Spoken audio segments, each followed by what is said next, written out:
all, like they've gone and exhausted all their issues. Let me give a background. So I used to have a brother-in-law that is a gynecologist, and so what they observe is that a lot of indigenous people, when they come to the hospital to come and deliver, they come very crucial, and it's because they've used the traditional method and then have complications, and the traditional method person can't help them. They now run to the hospital, but most of the time it's always too late, because at that time they've wasted so much time. Sometimes you will see the child almost broken in the womb. That's exactly the picture of when people don't understand how fast it is for them to come for healing, right? And so why I decided to do this bi-monthly webinars is to discuss and talk about like an awareness about healing, soul healing, therapy, why we should discuss about these things and not wait until it's almost too late. We know how to carry face, we know how to pretend. So that's why. And so that now explains today's topic. So today's topic is when strength becomes a max, hidden depression among high functional individuals. And a lot of people have been asking, why am I talking about high functional individuals and why depression? So there's a background. So a lot of times I've come to realize that when people are talking about depression, they always assume that depression comes like, oh, I'm only depressed when I can't get up from my seat, when it looks like I'm crying all the time, or when it looks like I'm physically not able to get up. That's a dimension of depression. But like all issues, there's like a long array of conversations. And so, especially with high functioning individuals, and who are high functioning individuals, people that are high achievers, people that do a lot, they are always there. The people that we call the strong people in the family, the people that, they are always, everybody comes to meet them. And we realize, based on my career and based on people that have been coming to meet me, and based on the conversations that we've been having in my space, we decided to start talking about depression in high functioning individuals. And it has a 2-point approach. This is to talk to the people that are going through depression, that are high functioning.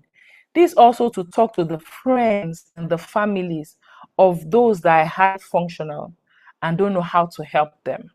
So a lot of times people just be like, I didn't even know he was depressed. We've had so many Nollywood, and Hollywood actresses and actors, just they will say they're playing everything, and all of a sudden they committed suicide in their house, and they can't understand, how didn't I see it? Why didn't I see it? So this conversation is to talk to two people: those that are high functional, that are overachievers, and then family and friends of high functioning. What you can do, how you can help, how you can be there, how you can be equipped, to give first aid, really, right? To give first aid and all that. So I'm going to ask a question. You don't have to really answer me, but I would like you to judge. So I'll be doing a lot of prompts. So I'll ask a lot of questions, do a lot of prompts to find, so that we can all, follow me, and then everybody is not left alone, right? So the first question I'm going to ask is, has everyone ever told you, these are ways that we can, find out. Has anyone ever told you, you always look fine when you know you're not fine? You don't have to raise your hand, just jot it down somewhere. Today's going to be a lot of conversation. So the first conversation is that, has everybody ever told you, oh, you're doing well, you're doing so well? And the times they give you those compliments are the times that you really know deep down, I'm not doing well. Like, I am not getting it at all. Has it ever happened to you? Just jot it down. So today's webinar, like I said, is not talking to people that we can visibly see that they are going through depression or going through hard times. Today is about those that are strong, but they are tired of being strong, but they don't know how to go about it. Or some don't even know they're tired because they are very high functional. Okay? Yeah. So what's hidden depression? I need to explain what depression is first so that we can have an idea, because we just drop the word depression a lot without really understanding what depression is. So depression, just like the name, depress, right? So like I said, our physical features, biological physical features, is very clear when we are going through problems. If you have headaches, if you had a major cut, if there's an accident, you had an accident and you had trauma on your body, you go to the trauma hospital, you need to do some organs, you need to change, you go, because it's very clear and it's very, physical shouts. But what happens to the psychological, the mental, the physiological, is that is hidden, and a lot of us are not equipped to identify. So for instance, if you have a toothache, because it's the physical, you can quickly know I have a toothache, and you find everything to deal with the toothache. But if you are dealing with emotional pain or trauma or mental health issues, it's very difficult to identify because you've not been equipped to identify it. So what a lot of people usually do is depress those emotions. And if you grow up in a community whereby your feelings have not been validated. So a lot of people are master pretenders, right? A lot of adults, and we actually think adulting is to be a master pretender. We actually think it, especially here, down in Africa, not even only Africa, because like I said, most of my clients are not, physically are not here. So I have, by the grace of God, a wide range of interaction with a lot of people in different cultures. So depression is whereby you are depressing either your mental health, your emotional health, your psychological health, even social health. You depress it. You know, you don't see it, and you are perfect at depressing it, perfect at hiding it. Now, hidden depression is even worse. Hidden depression is that it's so hidden that because you are functional. Let me give an example. If somebody has internal bleeding, it's worse than physical bleeding is bad, obviously. If you have a deep cut and you are bleeding profusely, is bad already. But imagine if somebody now has hidden bleeding. That means the person is bleeding internally. That's what hidden depression is. And that's why I'm having this conversation, because it's actually worse than visible depression. When somebody has visible depression, it's easier for people to come and help you. But just if you think about hidden depression, think about when somebody has internal bleeding. It's difficult. So you have to do a lot of indices to diagnose, right, where the person is healing. So hidden depression is is also called high functioning depression, right? High, like I've explained what high functioning means, meaning people that are achievers, high functioning, always on the go, always moving, people that in quotes we call them the strong, right? So this is what we call hidden depression. Hidden depression is people that are high functioning, they are going out, like the some years ago when this popular actor died, and he actually was on set doing movies and all that, and all of a sudden he committed suicide, and everybody was wondering how come, thinking even the wife didn't know. That's what they call hidden depression, right? He's perfect at pretending. So a lot of people that are doing hidden depression, they are perfect pretenders. Okay. So when people continue working, they continue serving in churches, they continue working, they continue caring for people, right? They continue caring and they are continuing it. You know what? These are while silently experiencing the same symptoms of depression, but they suppress it. They are good pretenders, good suppressing. So they still go to work, they still go to church, they still smile, they still lead meetings, they're still meetings, they still take care of the family. Yet internally, now I want you to start, noting these things. So internally, they feel empty, right? They feel hopeless.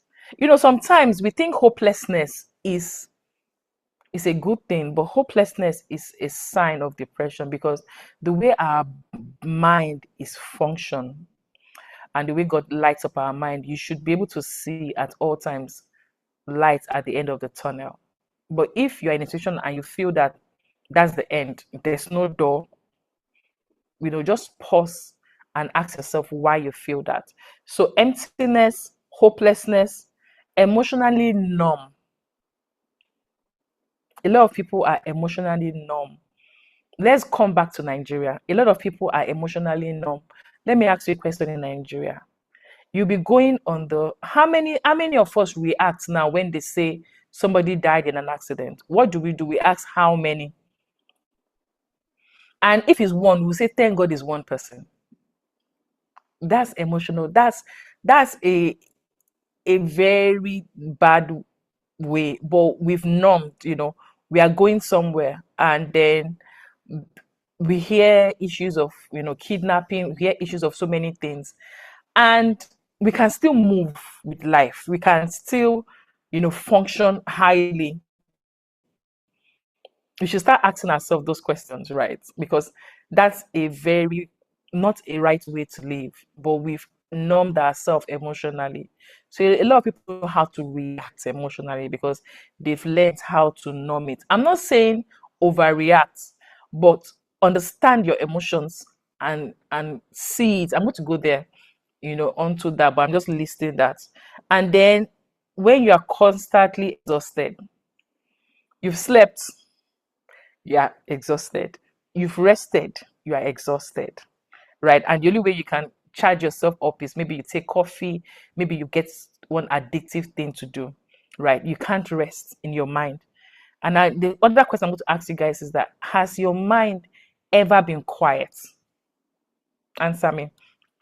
That you have to, have you ever sat down in the dark by yourself without being on your phone, without scrolling on your phone?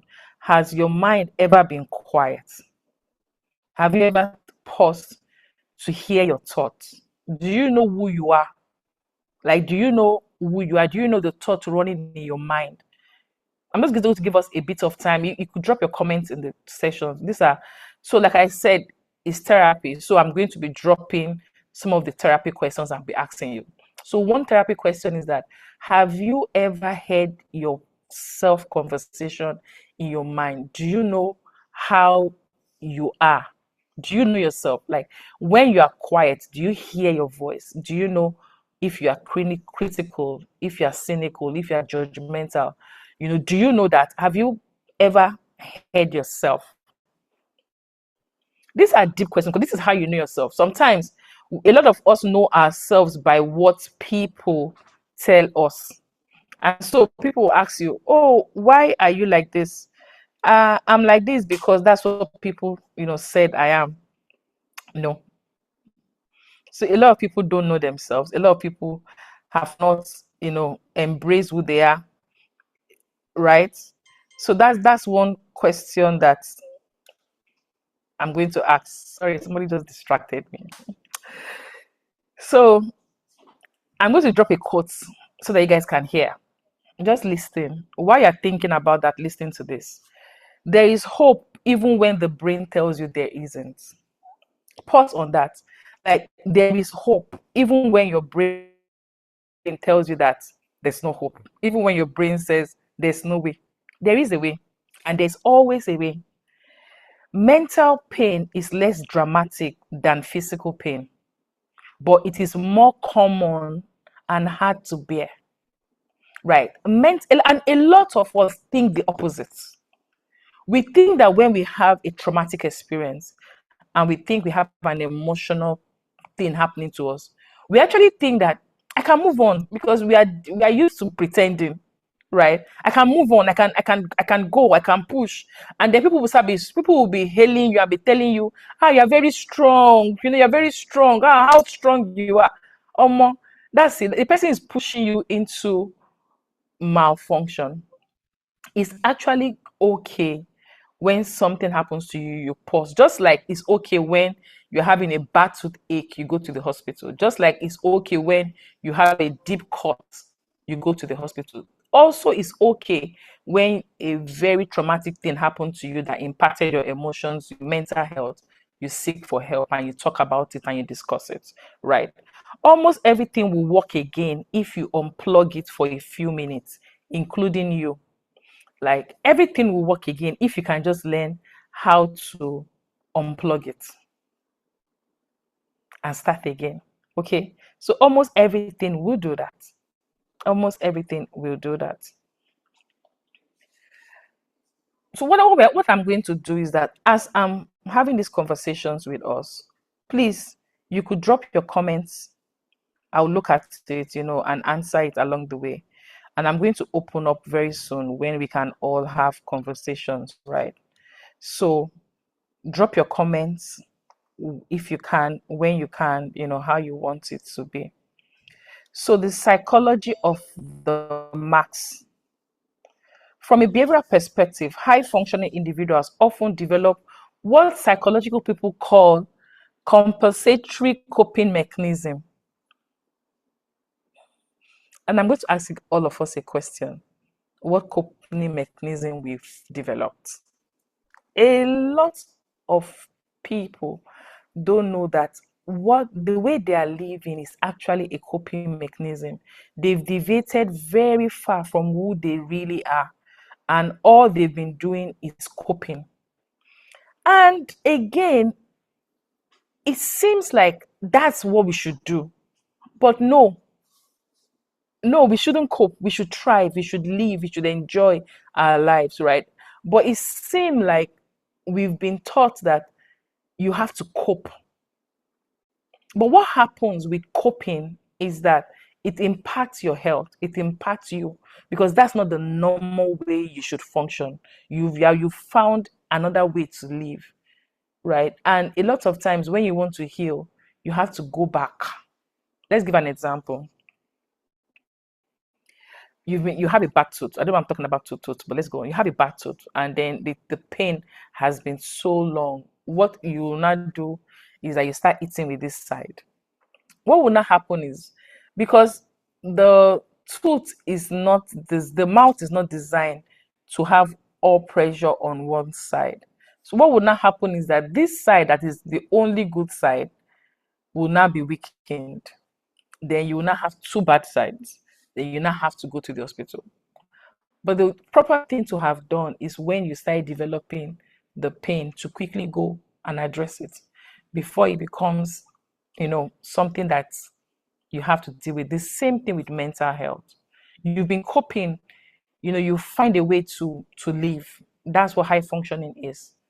At the end of the day, until what you are coping and finding to live, you now realize that you can't do that again. And then there's not the issue of breaking down. And then some other people, the extreme of committing suicide. Right. So high functioning individuals often develop what psychologists call compensatory coping mechanism. Rather than expressing pain, they overcompensate through achievements. And it seems right, and nobody's going to notice because you're a high achiever, right? They overcompensate through achievement, through perfectionist, through service, through relentless responsibility. They take on responsibilities, take on more responsibilities. They push themselves to achieve and perfectionism. And you ask me, is that not right? It's good when what you are pushing is based on a value, not trying to depress an emotion or not trying to depress how you feel, not running away from emotional survival, right? Productivity becomes both a distraction from emotional pain and a social rewarding coping strategy, right? So productivity is I'm running away from life. And so if I walk, I don't have to address it. I don't have to face it. I don't have to deal with really how I feel. So you just keep on going and going and going. The problem with that kind of lifestyle is that at some point your body is going to call scores. So I want to ask you a question here right now, everybody.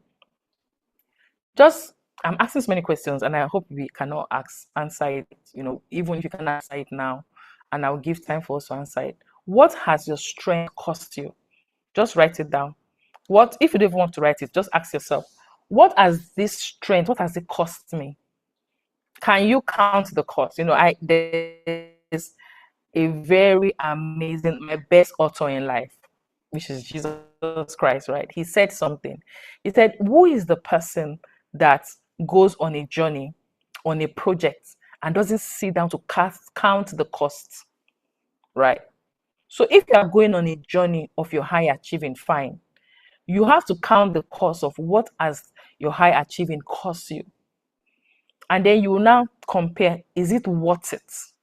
Okay. So that's one question.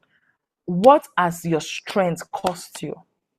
Have you sat down to count the cost of what my strength has cost you?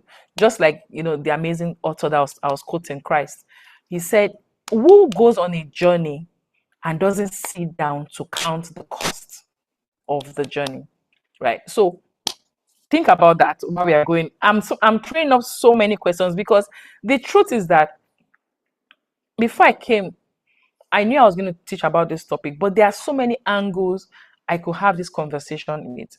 And I can have these conversations for a year. So what I'm trying to do is compress it and see, maybe there'll be a part two, but I want to give a comprehensive conversation today. So the question I'm dropping are nuggets that you could just go think about when you leave here. I am strong. I am high functional. Fine. And it's beautiful because we need high functioning people. But what has it cost you? What has your strength cost you? Right. Over time, this pattern of high functioning becomes neurologically reinforced. And I'm going to explain that because this is where the rubber meets the road, as they used to say. Over time, this pattern of being high functional, of not pausing to unplug, of not learning how to be vulnerable, of not learning to find a community that you express yourself, what happens over the time is that neurologically you are changing. Neurologically means that mentally your brain capacity is changing, it's metamorphosing, and it's a proven scientific fact, right? That the brain has the capacity to change. So what happens over time is that neurologically, on a cellular level, this behavior is changing you, changing your DNA, changing you neurologically, changing how your brain functions. So it's changing that a lot of times when it's now time to rest, a lot of people have no idea what rest means. They think rest means is sitting down, scrolling their phones, getting up, going out. They don't know how to unplug. Okay, the brain learns that achievement brings temporary relief. So the brain has learned that achievement brings temporary relief from the release of dopamine, right? And social affirmations. Dopamine is the pleasure hormones, like the things that make you happy. So the brain has realized that achievement makes me happy. That is not right. Rest, rest should be the original state of everyone. So let's go back to explain that. You have a car that you run all the time on your engine. Even us, we don't run our equipment like that, right? We don't run our equipment. Nobody here has a car that doesn't shut. You know, think about it. How many of you have a car and you never shut your car down? How many of you have TV and you never shut the TV down when you want to go and rest? There's no equipment that you have that you don't unplug. So what makes us think that we humans can go on like that? Right? There's no matter how perfect your equipment is, a time will come where you go service it. You go service your car because you know that I've used this car for so long. I need to go service it. Right. But how come we humans don't think that we need to go service ourselves? We need to go service. How come it's not something that we even talk about? Okay. So success becomes less about fulfillment and more about emotional survival. So there are some sets of people that cannot feel dopamine except they achieve, because the brain thinks that the only way they can be okay is after the next achievement. Okay. And a lot of people are telling me, but that's it now, we're in Nigeria. Of course, I gotta survive. I've got to eat. I've got to take care of myself. I have to do all this. Are you seeing the bills? And it's all over the world, right? The standard of living is getting higher and higher and higher. A lot of people, one thing that we embrace now is multiple jobs, multiple caps, which is beautiful. That's why I asked, but what's it costing you, right? Count the cost, okay? But what usually happens is that this cycle becomes addictive. So you are running on an energy that you shouldn't be running in. And at some point, that energy is going to say, I'm tired. Okay. So ironically, the strength that everybody admires, the discipline, the resilience, the responsibility, the self-sacrifice can become sophisticated defenses against vulnerability. So now that's the topic that we're going to go into, vulnerability. One thing that I've noticed based on my work and also based on me being in Africa and learning, is that vulnerability is not something that Africans actually, even our most used gadgets, handsets, sometimes shut down exactly when it's overused or hot. Thank you for that. So what makes us think we can just go on and not do that? So now let's talk about the big elephant in the room, vulnerability.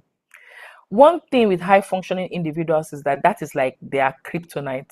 You know, vulnerability is like, nope, nope, nope, nope. You can't catch me there. So I'm going to have three conversations based on vulnerability, and that's where I'm talking to the high functioning people, the family of high functioning people, the friends of high functioning people, and the society. So when I have this conversation, everybody should just pick the one that concerns them.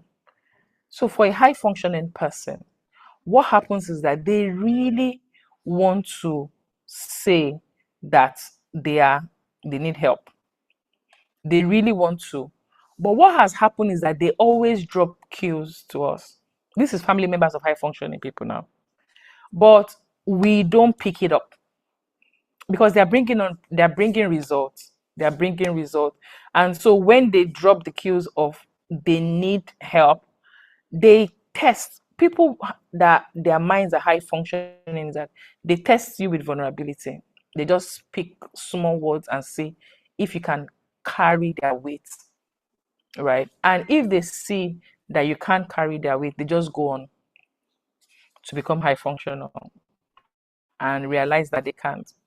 And so the other person, now the family person receiving, when a high functioning person comes to meet you and is trying to talk about their vulnerability, that it's not okay to tell the person, go and pray, or you should be okay. You should be thankful.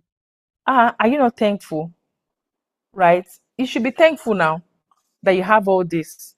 See other people on the streets, they're not having. And so what you do is that you throw their vulnerability back at them. And then they feel guilty that they are vulnerable, right? They feel guilty that they are vulnerable. They just feel so guilty of being vulnerable and then they hide it. So what happens is that I have vulnerability, which is a precious gift from God for everybody, right? Vulnerability, just look at vulnerability as a precious pearl or diamond. And now you don't throw your diamonds. Now, a very beautiful author, which is Christ, also said that do not throw your pearls in the midst of swines, right? You have a pearl. You will not take your pearls, you will not take the very precious thing you have and go and throw it in the midst of swines where pig lives. That's what vulnerability is. Vulnerability is the person opening up the innermost of who they are. The problem is that, and I'm talking to a high functioning person, there's a high chance that you spoke to 5 people and it's only one person that will be able to understand you. That's fine. Just like you have a precious gift. Not everybody understands, you know, not everybody understands this, right? And so don't hide because you showed your vulnerability to one person and then they didn't know how to pick it up, right? So have you seen that vulnerability is like two ways, giving and receiving? So people say, oh, I can't share my vulnerability with people. Actually think that is because we've not done research enough, we've not evaluated, and I'm going to go into that in later, but let me just drop it here. We've not evaluated our circle. So one thing, let me finish vulnerability so that if I forget, one thing with vulnerability is that you've not evaluated your circle, right? A lot of times we make friends or we make companion based on necessity, meaning that we went to school together, we went to work together, we say ourselves hello, and so we are friends. A high chance is that we don't share the same values. A high chance is that, they don't love you because of you. It's just situational. A lot of people make friends based on situational. Oh, we speak the same language. I like you. I like how you dress, which is very superficial. But the push comes to shove when you have this issue, your vulnerability to you, and then you've done an analysis of your circle and realize that nobody can carry the weight of the gold you have.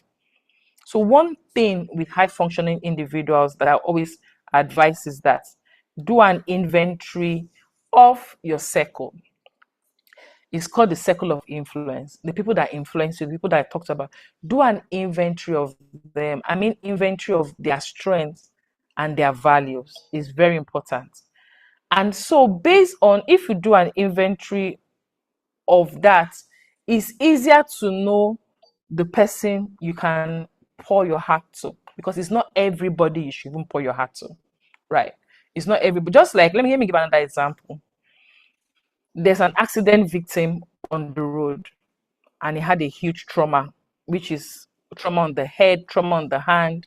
You will not take that accident victim to a chemist or just one traditional person that, and just say, they said, and just give the person and say, just do, or you go and bring a mechanic and say, just treat the person. No, you would usually mostly go to a hospital that is qualified in fixing traumatic situations. Not all hospitals can treat trauma.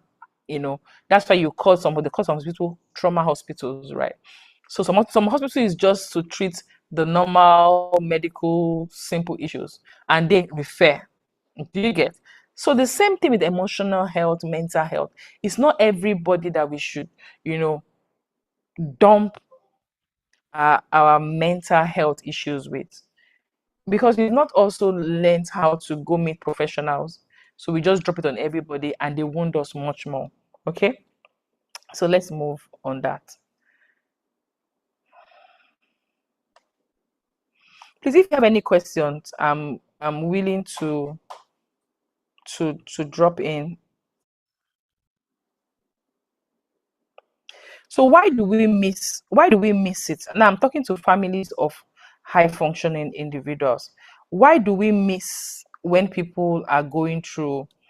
Because a lot of high functioning people that I talk to, and they always assume, which is a wrong way to address that, they should know I'm tired. They should know I'm dealing with depression. No, nobody's a mind reader, right? Nobody is a mind reader.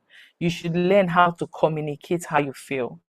You should learn how to communicate your boundaries. So stop going with the assumption of they should know now. They should know I need help. They should know I'm giving them all things all the time. They should know that they should come and meet me. It doesn't work like that. A lot of people have their issues that they're dealing with too, right? And so learning to communicate is one of the strengths you can have to help yourself. But communicating, like I said, do an inventory of your circle is very important. Anywhere you want to go, people will say, show me who you are rolling with, and I will tell you where you will go in future. Our circle of influence has a very huge impact in how we ascend or descend. anything financially, psychologically, right? So always do an inventory of your circle. And if you realize that the circle that you have cannot hold you, you're not a tree, right? It's fine to move. But the issue is that a lot of times, yes, Rose was saying, so true, we make friends out of situations. Yes, we make friends out of situations. A lot, adults, and that's why I'm saying that do an inventory of your circle, and you'll be shocked that a lot of your circle and a lot of the circle of influence that you have, you made them out of situations. The friendships, that's why they look superficial and they are not true. It's not because you cannot have true friends, it's just because your system of picking was childish then, but you could also improve, right? So Rose said, wow, so true. We make friends out of situations. We added tests to find out the values of the person we call friends. But many people hide their real self values until they have become close to them. How can we assess people's values to know if it is compatible with us before getting close to people? This is such a beautiful question, right? And let me see if I should pick it now. Okay, let me address it because I have a possibility that I might forget. So one thing about it is, and I'm going to be very honest, it is very okay to do an inventory of your friends, the people that you want close. So a lot of times, the people that we call friends are actually meant to be acquaintance, right? People that we call, it's my friend, it's my friend. Actually, if we observe it, they are actually meant to be acquaintance. Some people are just meant to be people that I just randomly know, like I know you, we know ourselves, and that's fine. But because we don't know how to properly evaluate our circle based on, so you make friends based on your values, not make friends based on superficial, except you don't want a true circle, right? So one of the ways you could do is, first of all, make an inventory of the circle that you have now. Just make an inventory. You know your friends, and now you ask how. People are really who they are, not who they say they are. We judge people by their fruits, not really by what they say they would do. So a lot of times we make friends based on potentials, which, you know, you judge people based on who they are now, not who they say they are. Everybody can say so many things, but people show who they are to you consistently over time. Believe them. I mean, believe people's behavior, not people's potential behavior. No. When they improve, you've given them that room. Like, okay, so you have somebody that has not consistently come true for you, but they tell you, I will, it's just, but there's a consistency of one thing that you are clear of, but they're telling you they're not like that. No, auntie, uncle, that is who you are, right? Okay, we can pray until who you will become, but right now, your behavior that you are consistently showing me is who you are. And I would work with that, right? And I prefer to work with that than working with potential. So the root hope helps you. Make an inventory of your friends, critically analyze your friends, right? Based on who they are, who they've been proven over time, the behaviors they show to you right now, not the behaviors they say they will show, right? We don't make friends based on potentials, and we don't evaluate. Like, for instance, if you want to enter into a business partner with somebody and the person says they can do something, usually ask, let me see your portfolio, what have you done, not what you say you would do. So the proposal is what you said you would do, right? But before I drop my money and all that, I want to see what you are capable of, meaning what you have been doing. The same thing. So it's okay to evaluate friendships. It's okay to redefine boundaries. It's actually okay. Okay, you are my friend, but really you are an acquaintance. I don't have to have this conversation with, yes, Temitope said we need to judge people based on their, not on intentions. Intentions don't, no, they work.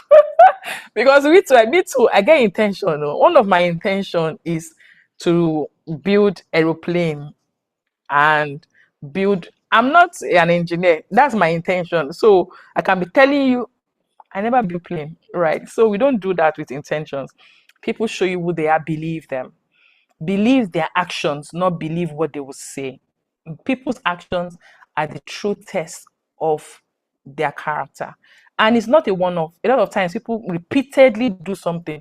That's who they are. Forget about what they say they are not, you know. So one of the marks is that um eternal life. People will say, I am okay, especially very spiritual people. I'm okay, I'm blessed, right? I'm okay, I'm fine, I'm okay. But internally, what they're really saying is that, man, I'm tired. I hope you can see that I'm tired. It usually doesn't work like that. Oh, I'm lonely, I'm overwhelmed. And they are hoping you can see that. So one thing I tell high functioning people is that at some point, us adults, we have to stop pretending, right? At some point, you have to get to a point whereby you stop pretending and you do a proper evaluation of yourself. So one thing about the question Rosie asks is that when you do evaluation of your circle, do evaluation of yourself and judge yourself based on your actions, not your intentions, right? Because that's a true test of who you are. Who are you consistently? A lot of people say they throw jabs at people and say, oh, but I'm not a critical person. You are. Consistently, you are a critical person. Consistently, you are judgmental. Consistently, you are mean. Right. Judge yourself based on that. Not judge yourself based on the intentions you have. Oh, I didn't mean to be, but this is what you did, right? So it's good to judge ourselves based on that. And then we start from there and work towards improving, right? You can't improve if you judge yourself based on your intentions. You evaluate yourself based on where you are at right now and then work towards improving. It's usually easier like that, right? So let's move. Why strong people don't ask for help? Why is it that strong people don't ask for help? Is usually the fear of disappointing others. A lot of people have looked up to them. A lot of people have looked up to them for so long. So they feel that if they pause now, they're going to disappoint a lot of people. And then perfectionism. They want a lot of people develop strength from when other people praise them. That's the only way they get their satisfaction. When the praise is coming from outside, right? Then a lot of times expectations in the community, expectations, people put their expectations on you. And usually it's good to redefine people's expectations. Okay, this is what you expect me to do, but this is my capacity. And it doesn't mean that you are weak. It actually means that you are honest, right? It doesn't mean that you are a weak person. It just means that you are honest. I know what I'm saying to Africans is seem very, very wrong because we are good pretenders, right? So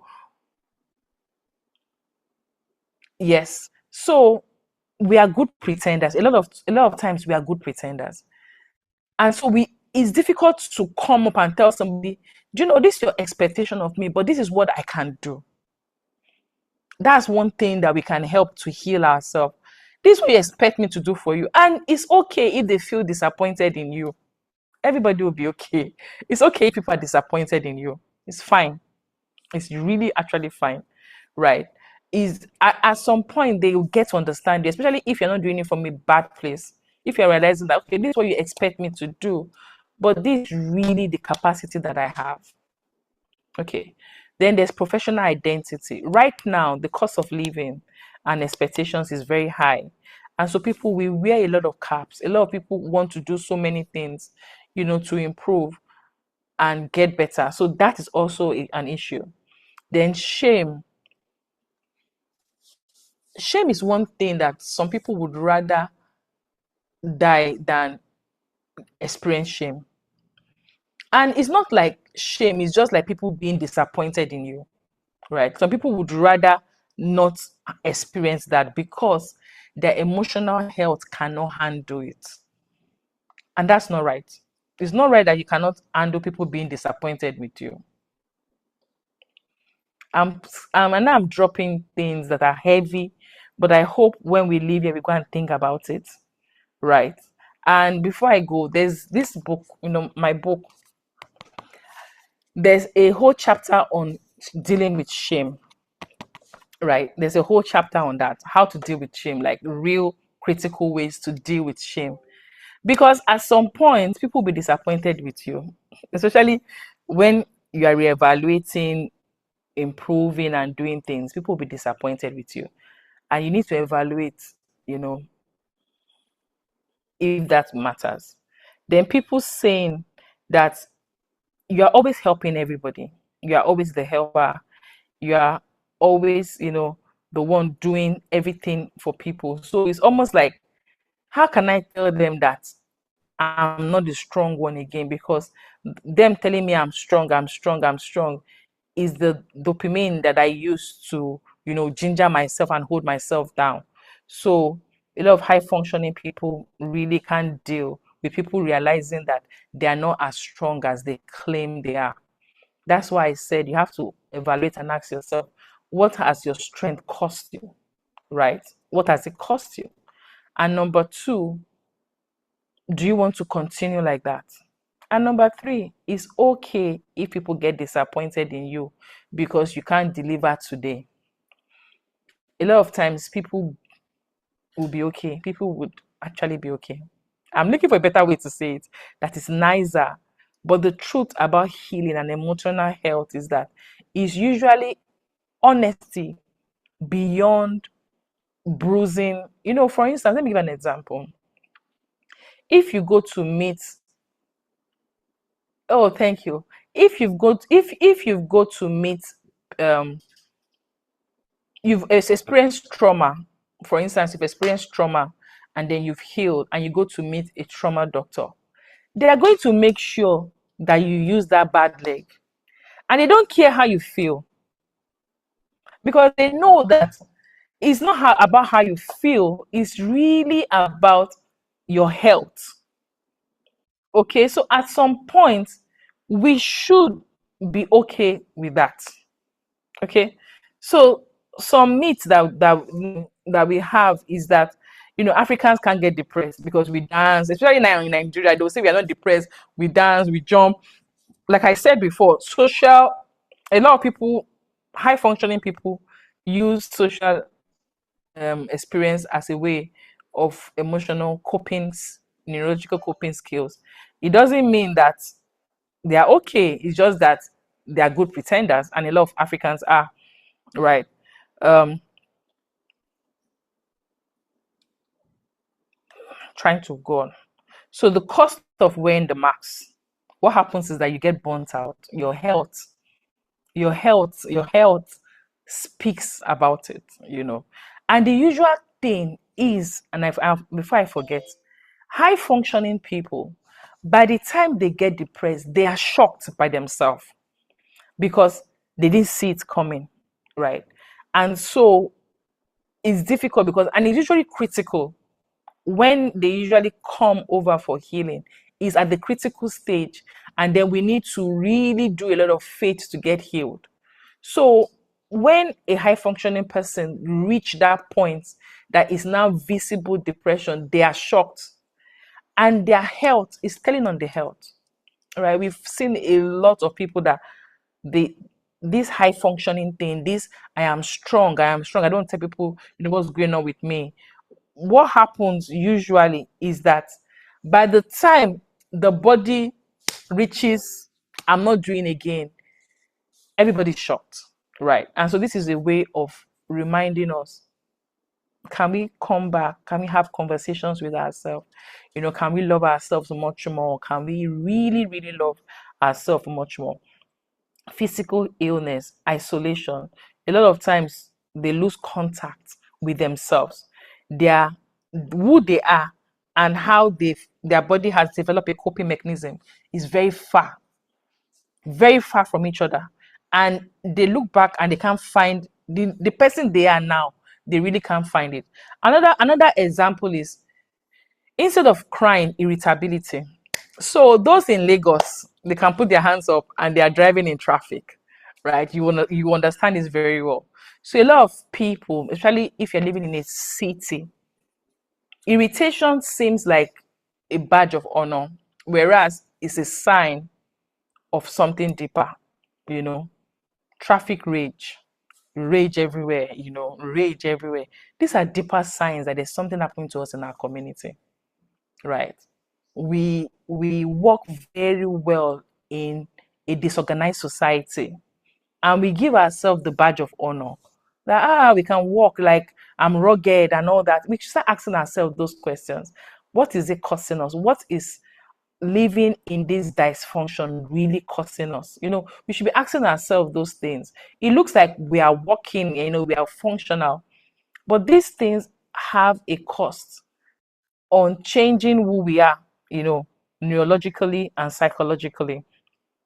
Before I go on to the therapy, there are people that dropped some comments. So let me just read some of the comments. Yeah, until you are honest with yourself, doing away with being strong, then you can get your breakthrough, which is true. Yes, everyone should get the book. Please get the book. The funny thing is that I'm the author, I wrote the book, but when I go through it, I'm like, oh, this works. This really works. This really, really works. Right. I think somebody else dropped a comment. Okay, I think that's all the comments I can see.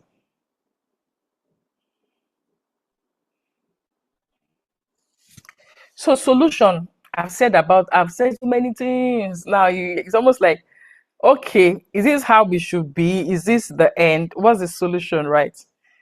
Healing begins when you don't pretend anymore. Can I say this in capital letter? Healing begins when you don't have to pretend anymore. Tell yourself that. Tell yourself that. Healing begins when you don't have to pretend anymore. Say it again. Healing begins when you don't have to pretend anymore. Like, there's no badge of honor for being the highest pretender. I know we've been taught in Africa to pretend, and it looks like pretending and being an adult is like, that's what adulting is. Nope, nope, nope. So I'm repeating it again. Healing begins when you don't have to pretend again. When you really don't have to when you have to pretend again. Then what is healing? I say healing begins when you don't have to pretend again. Now, what is healing? One major way to heal is awareness. So if you go to have a medical situation, yes, thank you. If you go to have a medical situation, right, proper diagnosis and accurate diagnosis is almost like a lifesaver, right? So once they could properly diagnose you, and then they could critically diagnose you, it's like 70% of the work is done. It's easy. Once you are properly diagnosed, then it's easy. It's easy to just, you know, administer drugs, do everything and all that. So one of the ways you heal is awareness. And that's why I spoke a lot about awareness.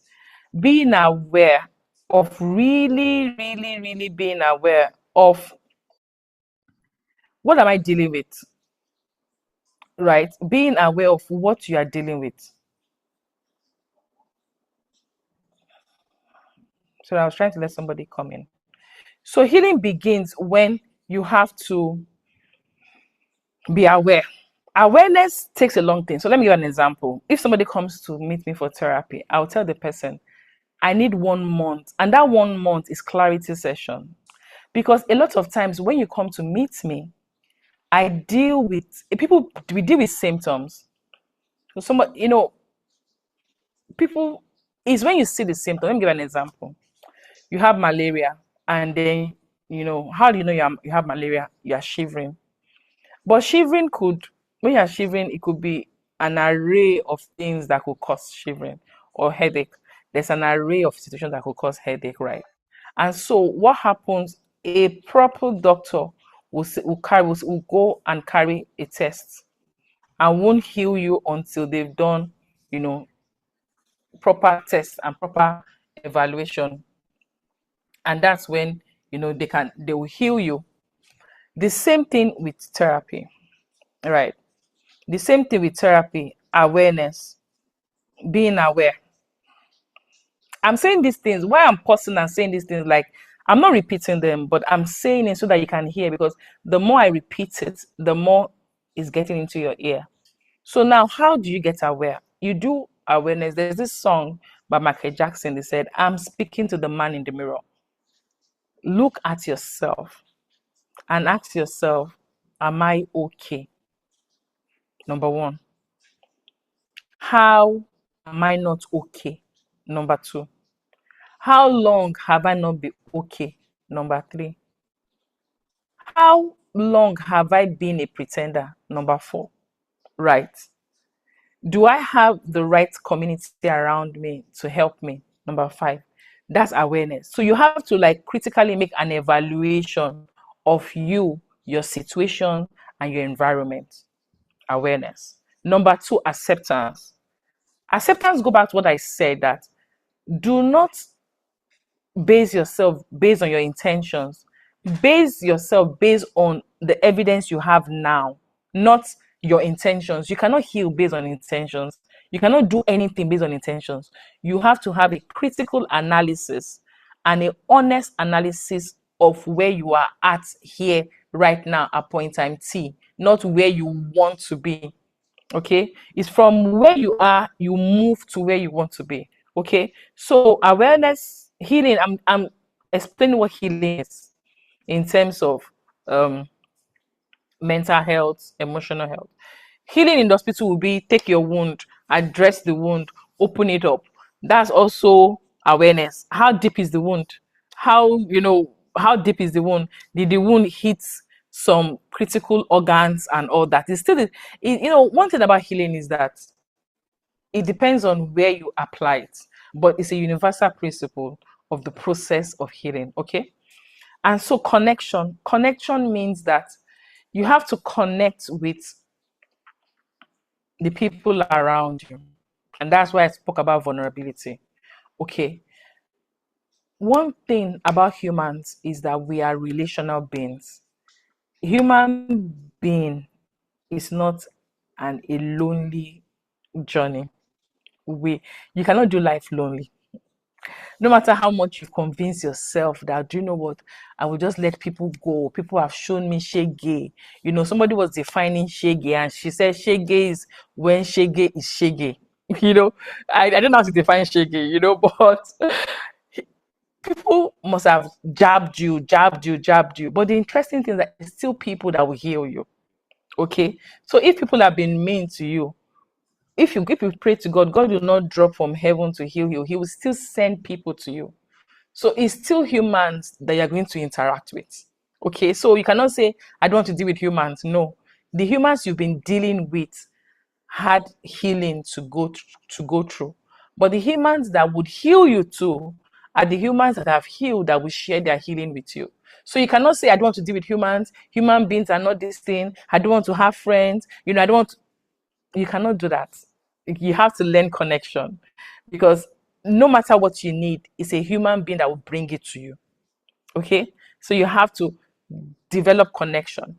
And so most of the time, let me pause here. A lot of people are looking to get the good connections, but they've not developed the skill to have good relationships. We think that relationships come automatically. Like, you know what? I'll just no. Just like we developed how to speak, how to walk, you have to develop the skill of having the right people around you to help you heal, to help you grow. And if you know that it's going to take a lot of time, meet a professional, you know, that would that would talk to you and heal you. Then that's the next thing, professional support.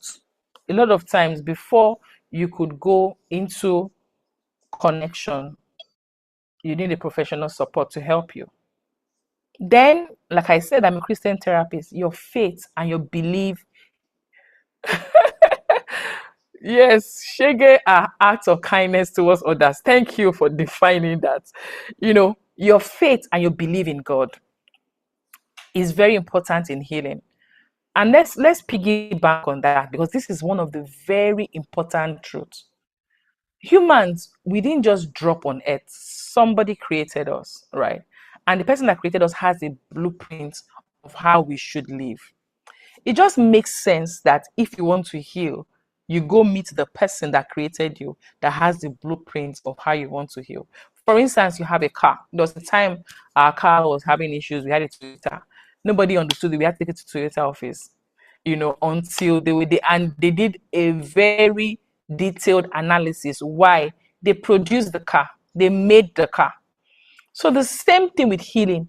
You cannot heal outside of the person that created you, that has the blueprints. What we are doing, we are discovering ourselves, but there's someone that created you and has the blueprint. So does it not just make sense to connect with him, and then he start teaching you how to find yourself? So you've understood that you cannot heal without God.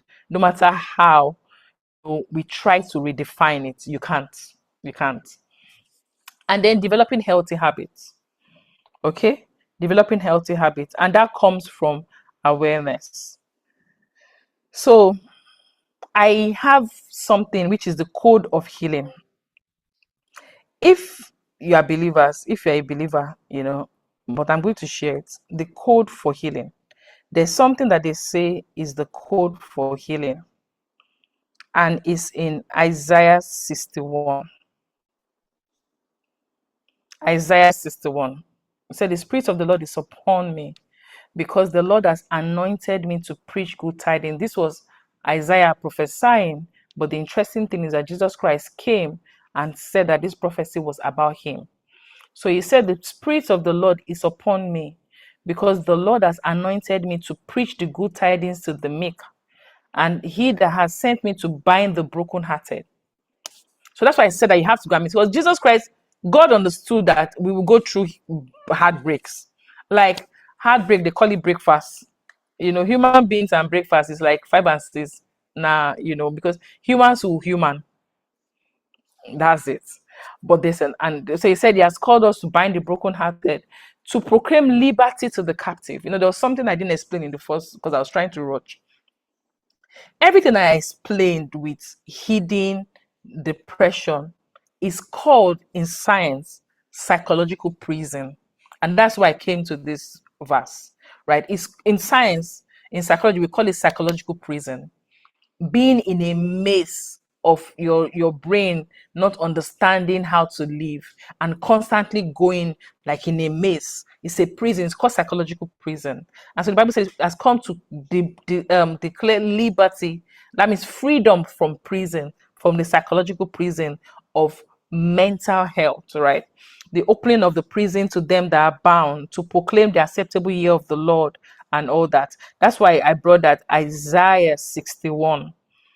So if you are going through healing and you can't get a professional help, and you can't go to Isaiah 61, begin to read it and meditate on it, and speak to God about it, right? It works wonders.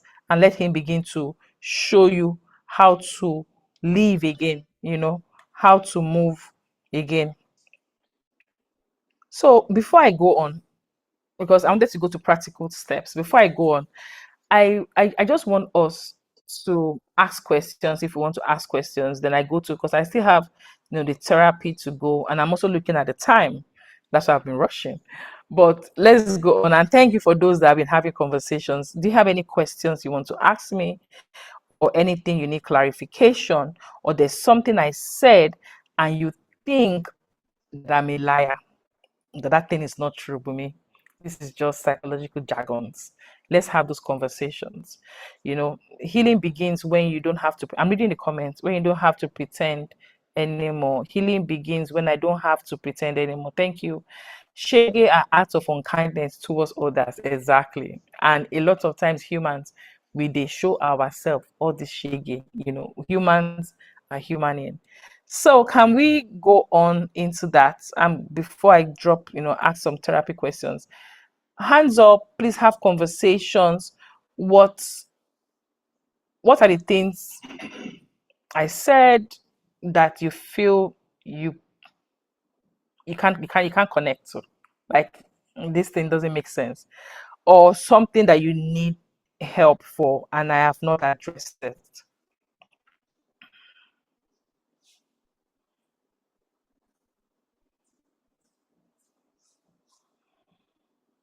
Should I wait again?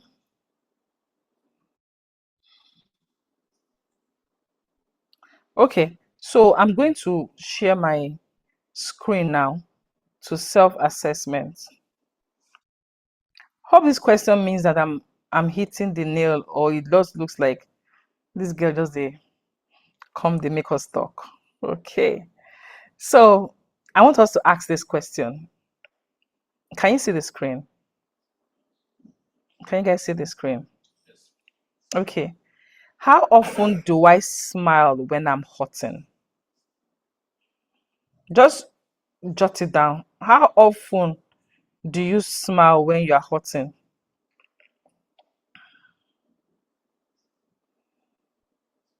These are self-evaluation questions. Do I rest without guilt? Do you know how to rest without feeling guilty?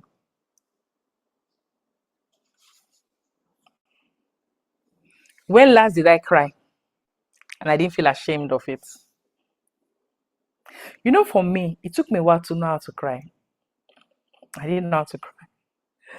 I didn't know how to cry. Who knows the real me?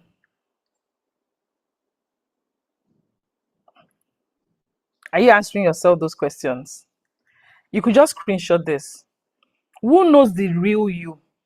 The real you, I explained what the real you is. The real you is the mental dialogue you have with yourself.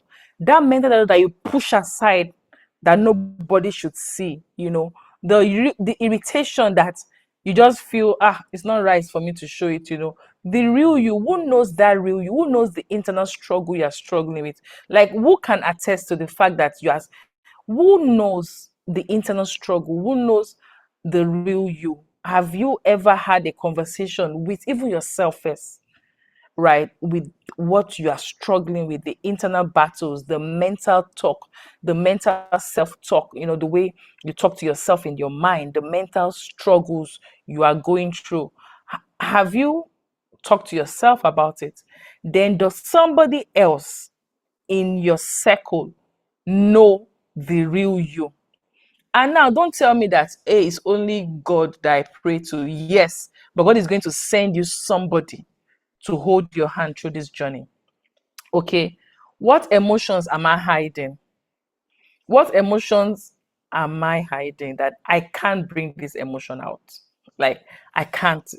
Sometimes we are afraid of our own emotions because we feel that if I let this emotion burst out, I can't pieces myself and gather myself again. I was just with a friend recently, and I was telling her that somebody said something, and that thing cracked me up, and I cracked up recently. And so she's a performing person, so very high performing. And so she said one time she was really down, and then she just shared, and that's one thing about high performing people. They give you tips to see if you can handle that vulnerability. And so she said she just really shared, her vulnerability with somebody. Not even the real thing that is doing her, just to test if this person can handle it. And she said the person can tell like, so the rich also cry. That kind of mindset. She just quickly gathered herself and everything that is doing her and kept it in her pocket. How many times do we do that? Right? How many times is it that you've tested people with your vulnerability and the way they handled it, you just pack the little vulnerability you have and kept it back and told yourself, I don't think it's wise to expose myself, which is not true. That's why I said if you do an inventory of your circle, what will usually happen is that you begin to redefine yourself. Okay. And a lot of people say, oh, I pray to God about it, which is beautiful. But like I said, God is going to send humans to you. He's going to send people to you to help you. So before I go, I'm going to repeat the questions again. And if anybody wants to discuss it, fine. But obviously, I know today's topic is quite a bit that people don't want to talk about. But please, I hope that when you leave here, you have a conversation with yourself. Let me tell you one beautiful therapy thing you can do. Sit with yourself in the mirror or journal and write exactly how you feel. And do not feel ashamed for how you feel. Sometimes people will say, oh, but I know I shouldn't be feeling like this. But you're already feeling like this. That's the interesting part. You are already feeling like this. Oh, I know I shouldn't have said that, but you've already said it. So it's better to ask yourself, why did I say it? Why do I feel like this? Rather than shaming yourself for feeling the way you feel. Because you've already felt it. You're already having those emotions. One thing about emotions are indicators. That's why a lot of times you shouldn't run with your emotions, but they are indicating, just like you have a car, and then your car start indicating oil, put oil here. That's what our emotions are. Our emotions are indicating of what is going on internally within us. So God put emotions in us to indicate, to show us that there's something wrong somewhere, or there's something you should be excited about. There are not things to run with, but there are things to investigate. If you don't remember anything again, remember that emotions are for investigations. Okay? Yeah. So the practical example that I was going to give, practical exercises is breathing exercise. And you would ask why. One thing that we don't realize is that mental health is a neurological changing thing. It changes you. Neurological just means your brain. Neuroscience has seen that the brain has the capacity to change and metamorphose into something completely different. That's the beauty of humans. And that's why there's nothing you can heal from anything at all, because your body can literally produce new cells. Also, you can change into anything because your body can produce new cells. It just depends on the consistency of what you are doing, good or bad. Okay. So breathing exercise is a way to pause inside. So when you take deep breaths, what you are doing to your mind is that you're teaching your mind how to pause. So breathing exercise is one of the way you rest in your mind. Okay. So if you are realizing that you don't know how to, rest, try breathing exercise. Take deep breath as if you are blowing in air into balloon and then blowing it out. Okay. And it should be deep and it should be long. It should be deep breath and long breath. Maybe 20 breathing exercise. Deep and long, very deep. What will happen over time is that you start realizing that you're teaching your mind how to rest. A lot of high functional people, their mind does not know what rest is. Even when they are sleeping, that is why when they sleep, they're tired. Even when they are sleeping, their mind does not know how to shut down. And you have to teach your mind how to shut down, right? Don't think your mind automatically, when you sleep, you are resting. It doesn't work like that, because the mind works over. And that's why we have dreams and every other thing, right? Because our mind goes on. So you teach your mind how to pause, right? Okay, this is the time to breathe in. In psychology, they call it breathing. Sometimes they call it meditation. They call it meaningfulness. Whatever they call it is just take a deep breath, okay? And the other thing is emotional check-in. This is important, guys. Emotional check-in. How am I feeling? Let me give you a little confession. So today, when I was trying to have this, this webinar, and because I could talk about this topic in so many directions, my mind was going everywhere. And my husband just asked me, "Are you nervous?" And I think he caught me because it looked like I was in another place. And I said, "No, I'm not nervous. It's just that I'm looking at the best way to address this conversation in the short time." Right. And it's because I have emotionally checked in. I was asking myself, why am I finding it difficult to, to pin points? So emotional check-in allows you to be true and check in yourself. How do I feel? Don't hide it. Like if I am irritated, It's good to let yourself know I am irritated. Then you now go, why am I irritated? Right? So emotional checking is very important for adults. And if you are, parents here and you are raising children, teach them how to emotional checking. Teach your children how to clearly explain how they feel. One thing I've taught my children, they will say, I feel nervous, I feel like I'm not prepared. And I don't tell them, Mogbe. No, they are emotional, they're expressing and naming their emotions is very important for healing. How do you feel?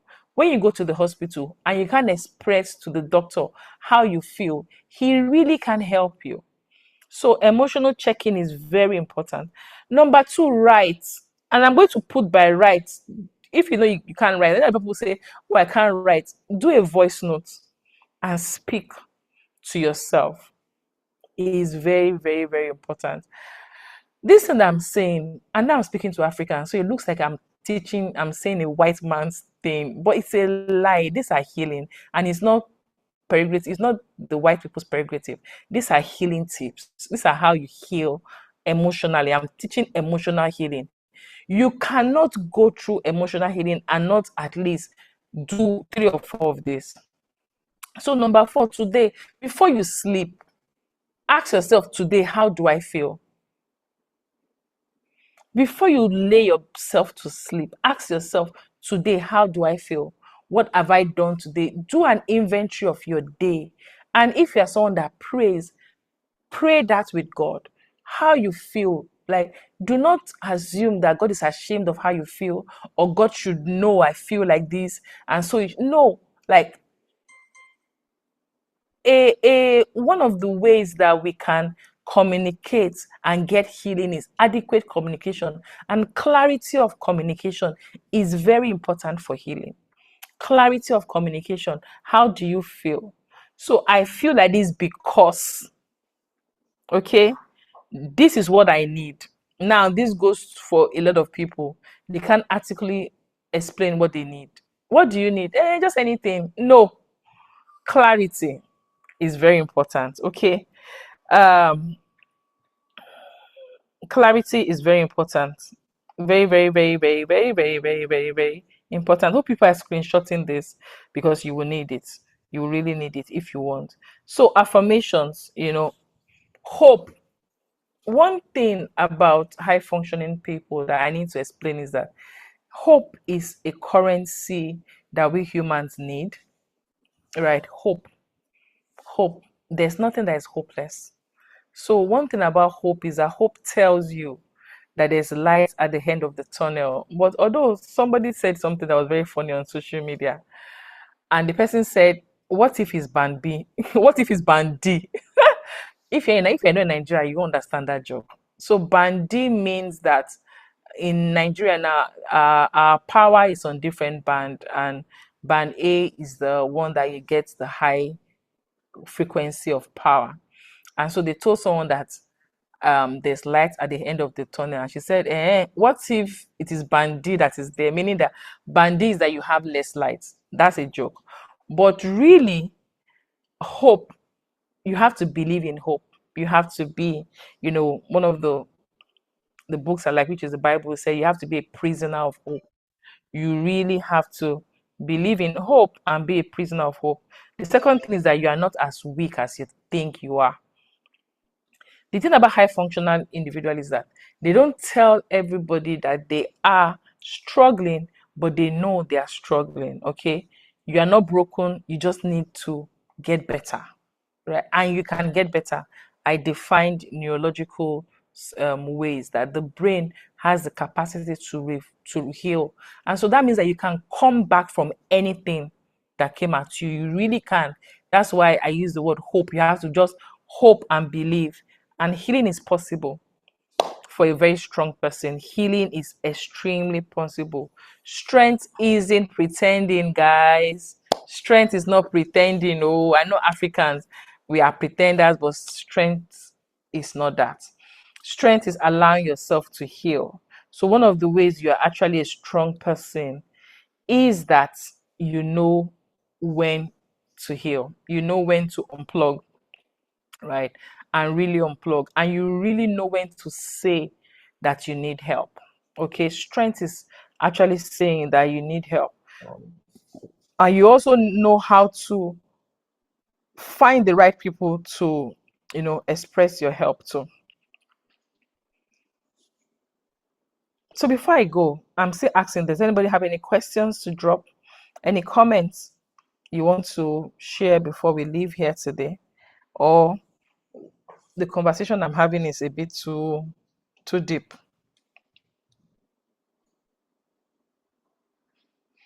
So I can I ask a question? When have any of you had people that they came to meet you and you didn't know how to help them because you were shocked that they were dealing with whatever they're dealing with, because you always assume they've gotten it all together over time? Has any of you had somebody like that?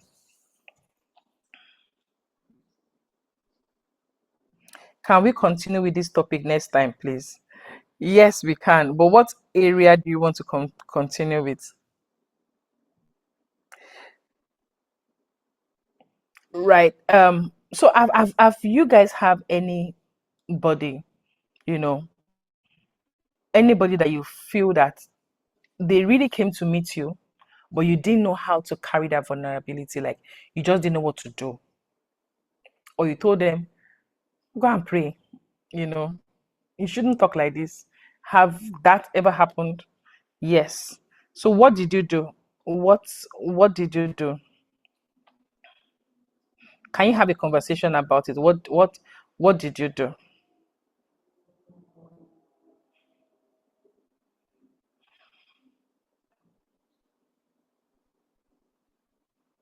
I have a quiet class today. That's interesting.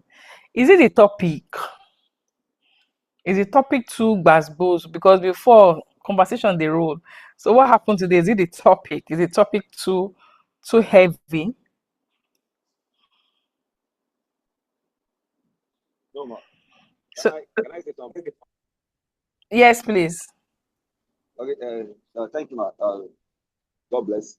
I'm really enjoying it, but when you started at first, you were trying to make me to feel afraid because that high energy person, and but actually I was using every lesson and every talk that we're saying to really check inwardly because, like you said, it's a silent thing because I am that jovial person. In short, to the extent my wife will have to complain that, oh, this is your phone. I will collect your phone because virtually I'm on a lot of platforms. I move, I bring life to a lot of projects when nobody's moving. And when the topic starts coming, I began to check myself. Over check, hope you are not going into depression. But with the lesson, I feel I'm okay. I'm fine. Everything is going well. But since you brought up the topic, I'm feeling somehow. So maybe after the lesson, I have to really check what again, since it's a silent day. Thank you. You're welcome. You know, thank you for that. And yes, Temitope, you can unmute. I think everybody can unmute. So I'm going to talk. Thank you, Mr. Jegede, for what you said. One thing that being a high achiever is needed. So I'm not coming at that. But the question I asked is that what's the costing you?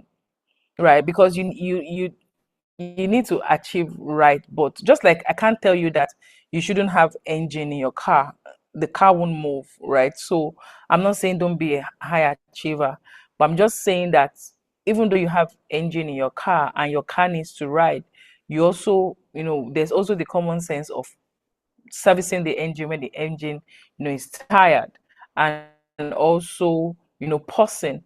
And so there's no way you can be high achieving and you don't have a way of unplugging. And so that's what your wife is telling you.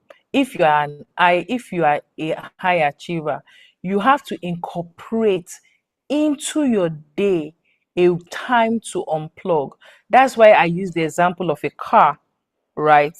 That you know, even though your car is not giving you signs, you just know that I need to service this car. Why? Because I've been using the car a lot, right? So that's why it's hidden, and that's why I brought it up. So because a lot of high achievers, they bring results and you're functional, you don't know, and by the time it's time to crash, it's always a shock to you and everybody around you, because you're high achieving, you're bringing in results, and you're the life of the party. But just like your car, you don't wait. Once you've been using your car everywhere, you realize I need to service my engine. I need to, go and check, do servicing. I need to change the oil. The same way, you should incorporate that into your daily life, and don't wait until the day that your body starts signaling and letting you know that, oh boy, you need to calm down. Okay, so that's it. So it's not a way to scare. It's like, that's why I said it's an awareness to say, okay, high achieving people, let's gather ourselves here together. Can we talk to ourselves? Can you do some check-ins? Okay, so don't wait until you need it. Just the way you don't wait until your engine knocks before you service it. Service yourself, unplug yourself, and make it a ritual. That's something that you do, and don't wait until you do it. That's, if you don't understand, if a lot of us can, that's really what today is all about. So hope I've been able to help you and not scare you. The whole idea is not to scare, but to really, really talk to ourselves and say, it's time we incorporate healing into our lives and not wait for that time when we pause. Temitope, I think you wanted to unplug. Anybody else? Yeah. Okay, good evening, madam. Thank you very Good much for evening. this Good evening. topic. The last Thank time you. someone spoke with me about what she was going through, first thing I realized that I was going through the same thing, but she was trying to talk to me jokingly. But one thing I realized that I was talking back and we're making jokes. All of a sudden, I kept quiet because I realized I was going through that same thing. So I kept quiet. After she finished talking, she was done talking, and I was able to thank God for the Holy Spirit. And the Holy Spirit just gave me a verse for her. And though she according to her, she's a church goer, but she hasn't given her life to Christ then. So Holy Spirit just gave me a verse, and I gave it to her. She went back to the verse and came back to me. But the thing I got, the good thing I got from that conversation I had with her was that healed me too. It was like we Yeah. were both healed at the same time. So what I did was I listened, I muted my phone, and I listened to her to see that I was going through that same thing. And I was able to talk to her later. And at the same time I was talking to her, I was healing myself. I was receiving my own healing at the same time. So that Mm-hmm. was the way I Mm-hmm. was able to overcome that particular situation that time. Thank you. Thank you. Thank you so much. This is so beautiful. One thing, that is on is really underrated is the art of listening. A lot of times, so when people come to meet me for counseling, because of I've been doing this a lot, I know that some people just want me to listen. They don't want my advice, right? They're just looking for somebody that would listen to them and not judge them, right? And so, because they just want to pour out, like I said in the beginning, depression is when you're suppressing an emotion. So, one healing might just be that I need to let it out in a safe place. Okay. And so that's why a lot of times in the connection, that's why I talked about that, finding your circle. She was happy, she was blessed that she had a circle of somebody that she could talk to, and get healing. So sometimes we don't really need to do too much, because sometimes when people are speaking, they are hearing themselves, and a lot of times the solution to their problem is coming out. Okay. And if you don't have anything to do, or you're lucky the Holy Spirit gave you a word, but someone that doesn't have a word, it could just be like, I hear you and I'm really sorry you're going through this. That matters. And then the second time, be checking in on them. How are you? Just checking up on you. Are you okay? Are you fine? That goes a long way. Okay. than shutting the person up. Okay, so, and I like the fact that you said that it was a two-way conversation, which is beautiful. Okay, so thank you for sharing that. And please, for high functioning people, when they share their comment with you, if you don't have anything to do, just listen.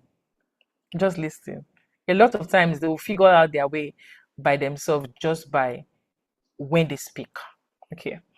So with a boss, should one continue with such job?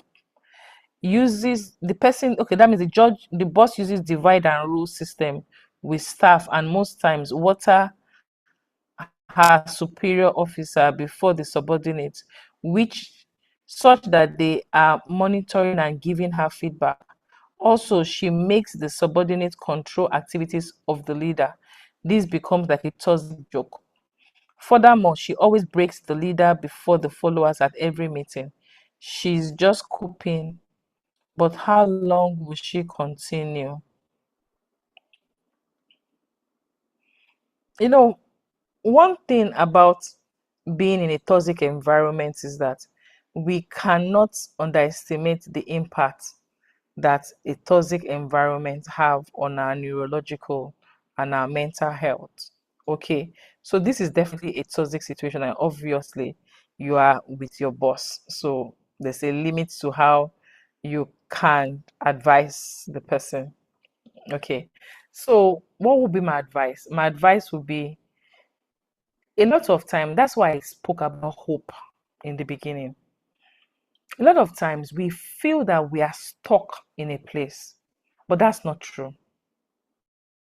Okay, so you've evaluated the situation that I need to leave this place, but you've not found when you should go, right?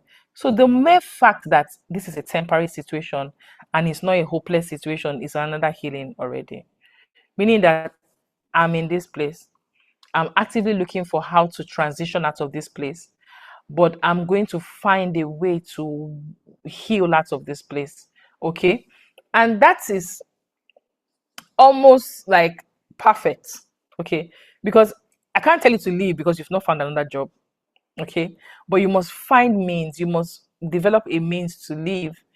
And usually, if it is a boss and a subordinate, there's little you as a subordinate can really do. Let's be honest with ourselves. So find a way to, exit out of there. But if you are there, can you find a way whereby you can heal, whereby you can detox yourself out of the situations and find ways to heal out of there? Okay. Um, is there any other question? Oh, Mr. Lufunshaw, sorry about that. Good evening, everybody. Good evening. Good evening. So sorry. How are you? It's okay. Yeah. Let me just add to the question Oh, good before. evening, Ma. This is my former boss. Good evening, Ma. Good How evening, are man. you? How are you doing, Ma? We Yes, Ma. bless God. Well done. So, let me just add to this question. We are talking about one side on mental health. Mm-hmm. Once a place is toxic, there's no way it won't have negative impact on your productivity. No matter how you manage, your efficiency level will be low, at least lower than your expected performance. Like you rightly Yes. said, some boss, you can talk to them. You can't say, oh, this is how you are doing. So it's your own self, your own emotions are being eroded, and it can affect all your totality. But most times it's like, oh, we have to find another job. You have to take a step, either that or you get your neurons, if I can use that, to be continuously to be damaged. And if it Yeah. affects you, your boss is feeling good. It's one psyche that is affected. So one has to take that step and be intentional. Then to add to the topic tonight, For high achievers, most times they use what they achieve as an pretense to cover what is happening inside. They use it to cover their emotions. But it's always good to have accountability partner. Somebody you can always talk to that and say, it seems I'm noticing this and this and this in you. And because of culture of silence, what will people say? I don't want people to talk. Then we get sucked into what is causing us something not good to our mental health. So I think we should have me time, you time. There's nothing bad in it. To examine yourself, to speak to yourself, so that you can even achieve better. Thank you. Well done. Thank you so much, Ma. Thank you so much, Ma. You see, the elders have spoken. Thank you so much, Ma. Thank you. That's the people content to address it, right? Yes, Deborah said, coincidentally, I'm an advocate of speaking up. You know what happens is, and that's how she explained it. And going back, you are not in a hopeless situation. You have the choice of leaving. Sometimes we think that when we leave somewhere, it looks like all our chances are against us. It's not always true. But like I always advise, have a strategy to go. You're not stuck there at all. Have a strategy to leave. Okay. Thank you so much. That's it's so good to hear her. I've not seen her for years. So thank you for joining.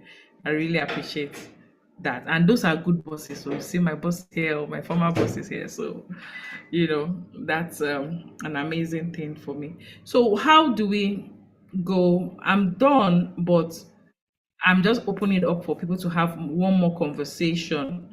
And then I want to share a slide. The slide is almost like a summary of most things I've said today. Okay.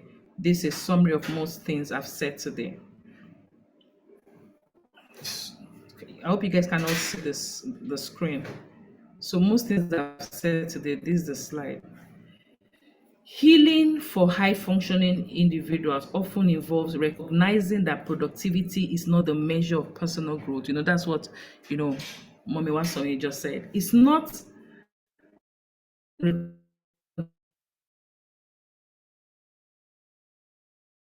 overhyped. Productivity has been overhyped so much that a lot of times some people cannot live without productivity, right? And it's not true, because we are humans. We live in a cycle.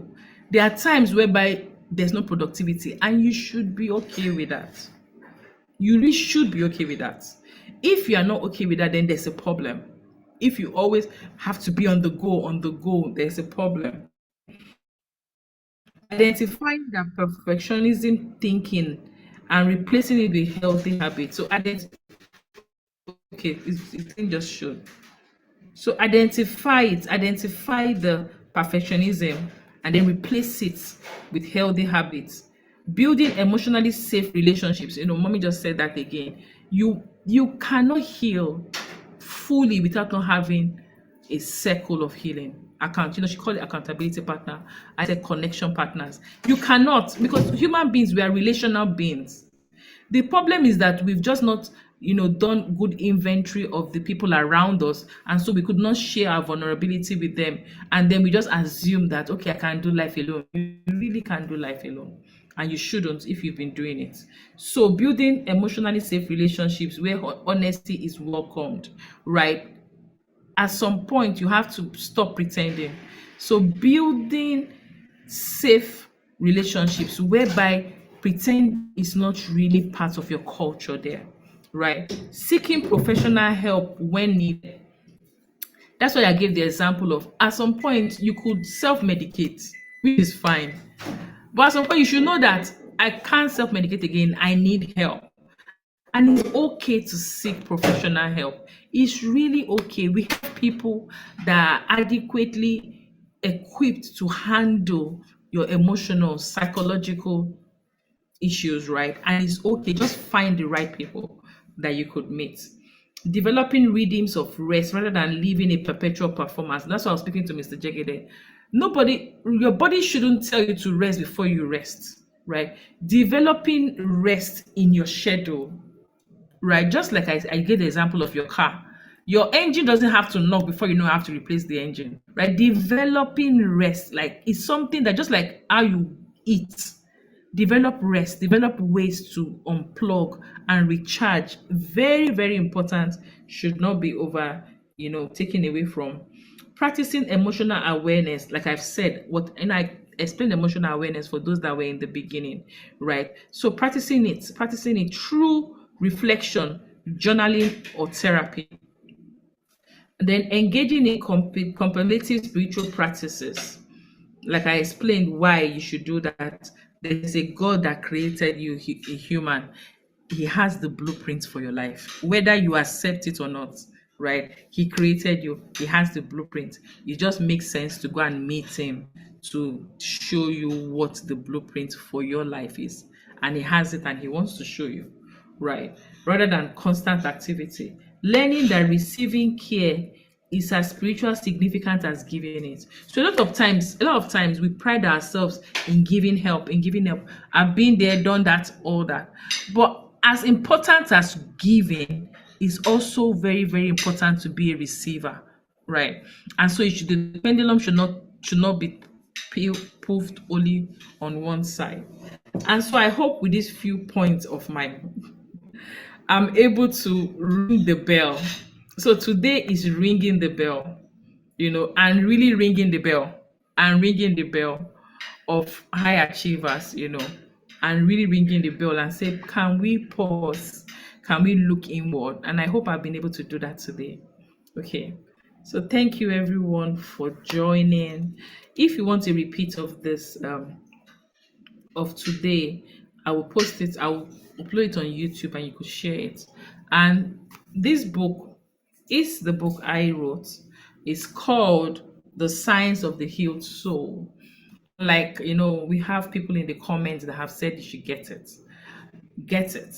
What this book did is that I wrote the therapies on how to do it. So I did the whole idea of the book. The whole idea of the book is that in case you can't afford a therapist, this book is meant to be a workbook. It's a workbook. When you have a self-help book, so it's meant to be a workbook. So in case you can't physically have a therapist and you can't afford it, if you go through this book, there are different topics you should, and you are meticulous in listing, like doing the activities, because the activities inside, you are meticulous and you're serious with it, 100% are going to get the healing that you want. Okay. So all the best, everyone. Bi-monthly, we're going to have another one in 2 months' time. I know the high achieving topic, I was told to repeat it, but let's see how it goes. Let's see if we've sufficiently, do that here. And so please, before you go, I want to do a bit of screenshots of the